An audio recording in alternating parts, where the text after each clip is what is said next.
Bodoland to the live news bे समाव माखासे गोनां खौरां लानानै फैदों।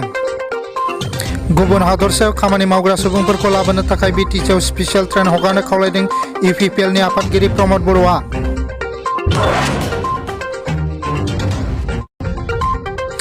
आसामाव कर'ना भाइरासजों सन्देरजानाय सुबुं अनजिमाया सा 266 सिम बांबाय। थांनाय 24 घन्टायाव बांनायनि हारआ सा 49 आरो 24 घन्टायाव हामनायनि अनजिमाया सा 54।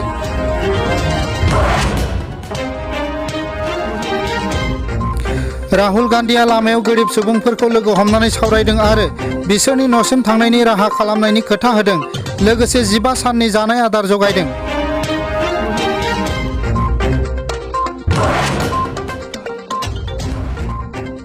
उदालगुरि थाना मोखांनि गंसे हटेलनि क्वारेन्टाइन सेन्टाराव थानाय सुबुंफोरा गोसो बायदि बायजोआव ओंखारनायनि थाखाय रायजोफोरनि अजद।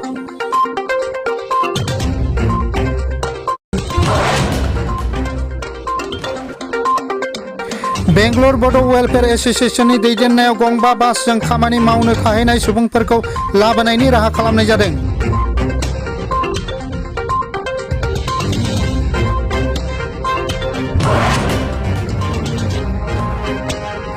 भारतनाङै कर'ना भाइरासजों सन्देरजानाय सुबुं अनजिमाया सा 1,22,101। बुहुमनाङै कर'ना भाइरासजों सन्देरजानाय सुबुं अनजिमाया सा 53,06,928। आमेरिकायाव कर'ना भाइरासजों सन्देरजानाय सुबुं अनजिमाया सा 14,45,353।